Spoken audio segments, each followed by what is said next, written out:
Political leaders and pastors' nastiness. Poverty that political leaders and false pastors establishes worldwide reaches a major proportion.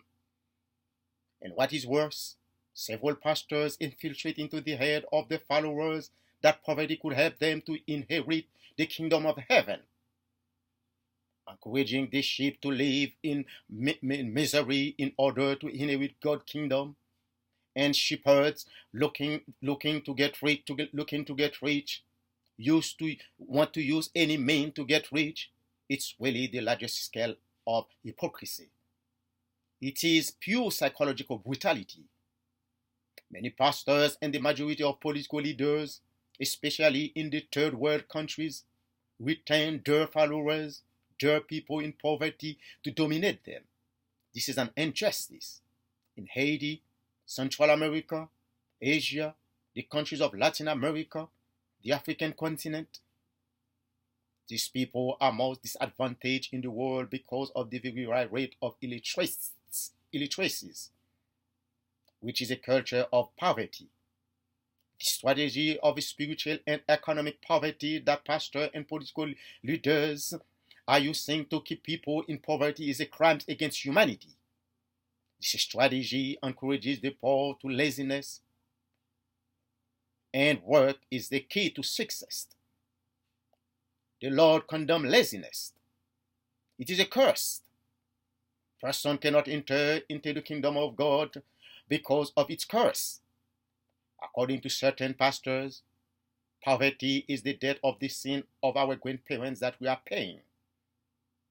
If I want to understand what this pastor says, poverty is a divine punishment, a curse, a destiny. It's not true. Poverty is a fabricated perception.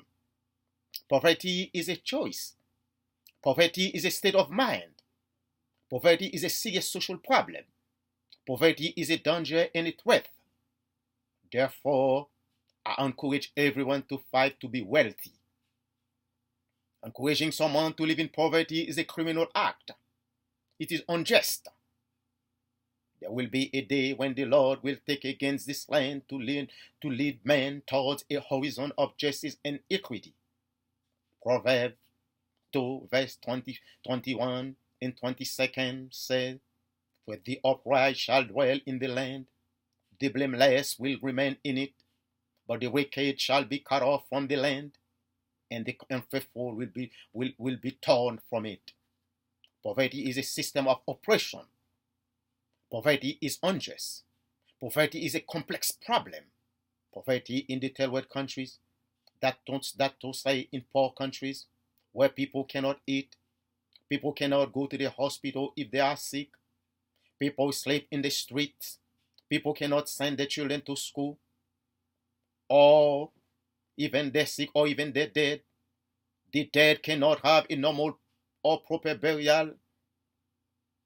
All those, they say, are the debts that the poor are paying for the political leaders that eat 3 meals a day, who buy big houses, have two or three cars in their parking lots. They send their children to study in foreign countries. Poverty is a cause of irresponsibility by political leaders in the third world countries.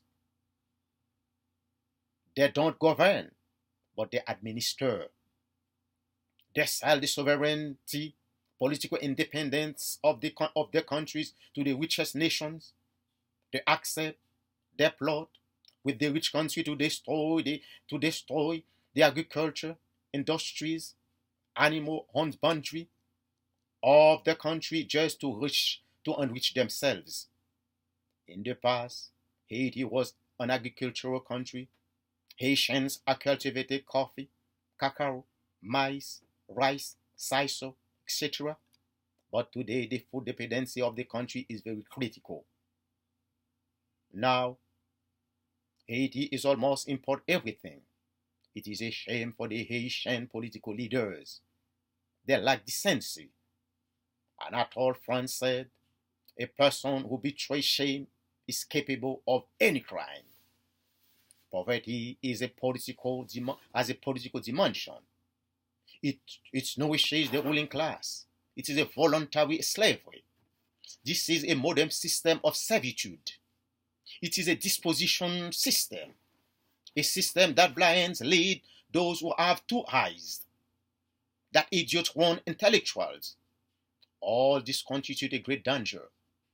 William Shakespeare was right to say, what a terrible time as where fools are leading the blind.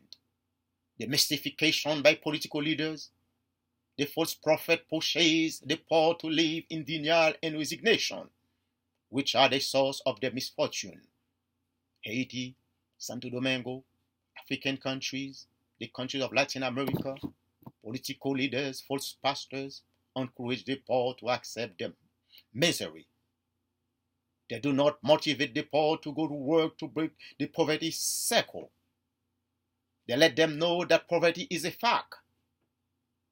They do injustice to the poor, and the poor are unable to rebel because they are psychologically in change. Misery exterminate their dignity. Political leaders make them feel that they are second-class citizens in their own nation or country. Political leaders and civil pastors use poverty as a psychological weapon to calm and contain the poor. Michael Huntington said, being poor means being abroad in one country is part of a radically different culture from that which dominates normal society. Poverty is a choice. It is not a destiny. But if the political leaders use physiological and psychological method that use to weaken the physical strength, moral, and psychological of men. If someone cannot eat, he cannot have the courage to fight against tyranny, against a bad government, a corrupt one. The misery prevents someone to think well, to moralize, to defend a maneuver. Poverty is an intense psychological torture. In other words, a white torture.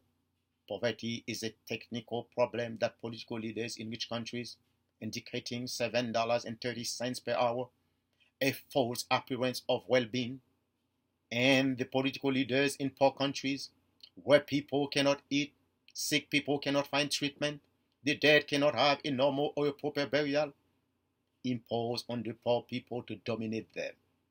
Poverty is a social problem. It requires a social solution. Thank you. May God bless all.